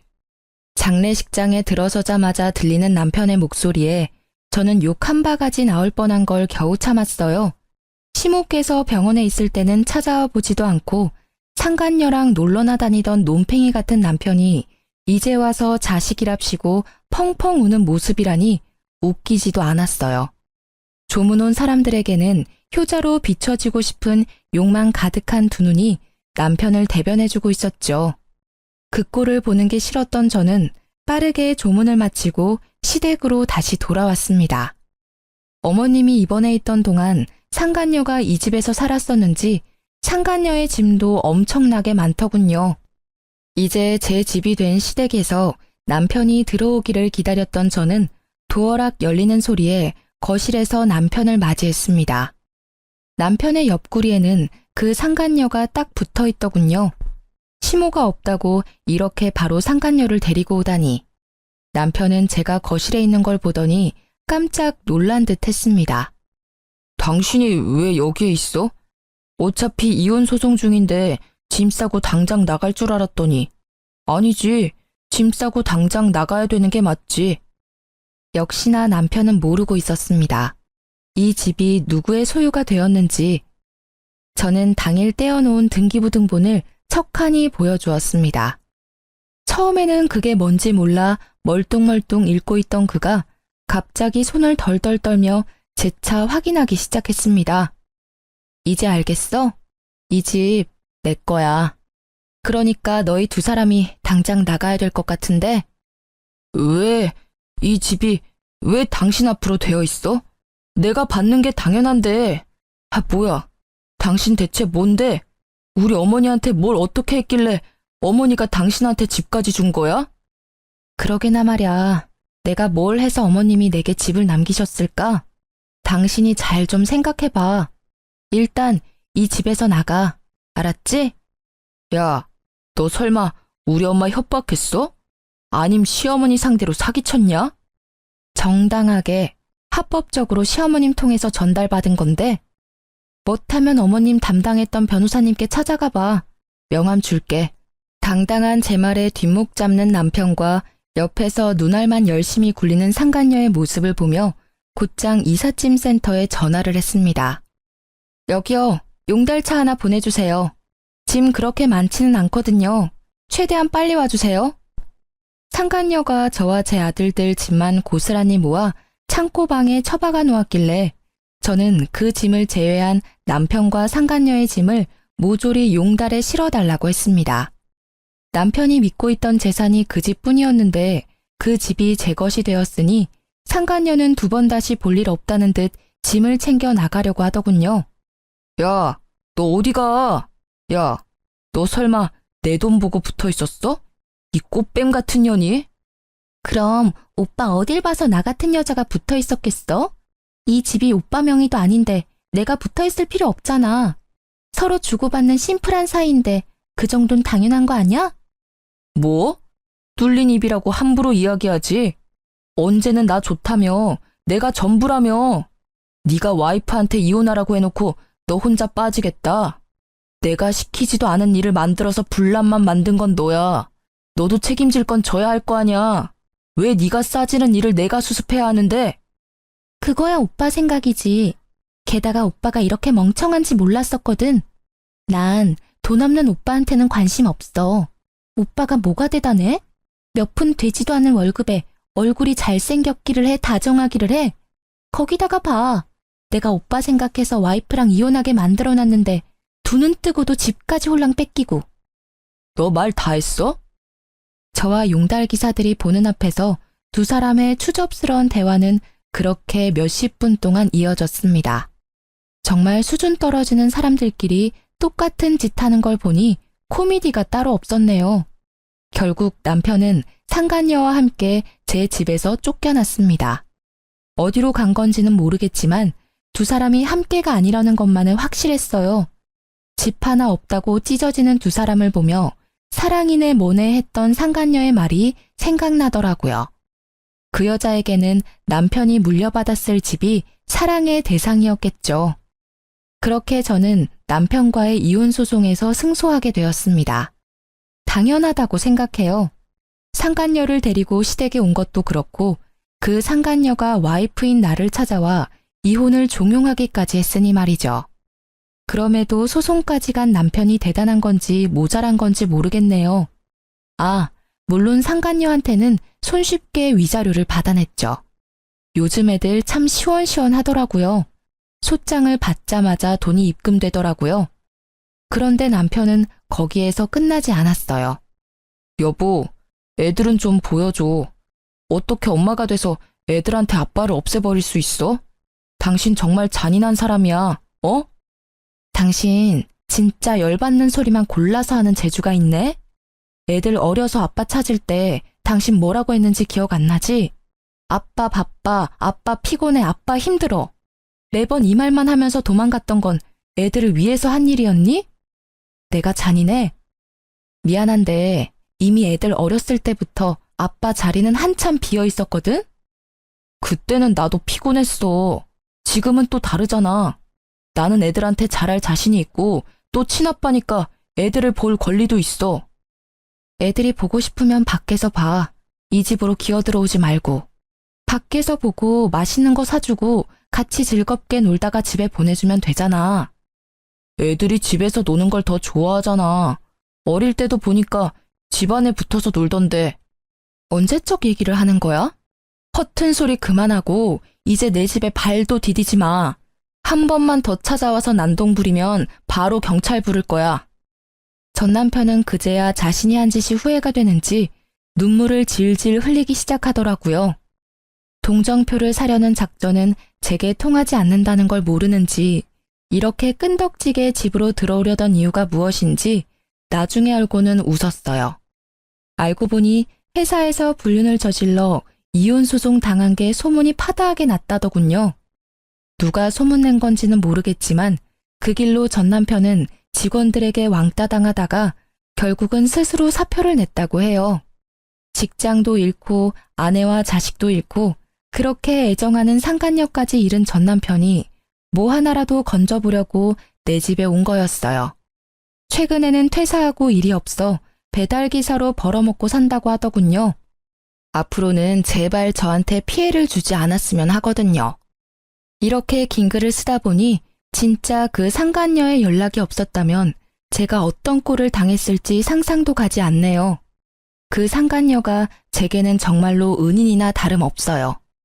이렇게 제 이혼 이야기는 끝이 났네요. 조광지철을 버리려던 나쁜 남편의 말로를 보시니 속이 시원하시죠? 어디 가서 이야기하기 힘든 말이지만 이렇게라도 털어놓으니 제 마음도 한결 편안해졌어요. 이렇게 긴 글을 함께 봐주신 분들에게 감사의 마음을 전합니다.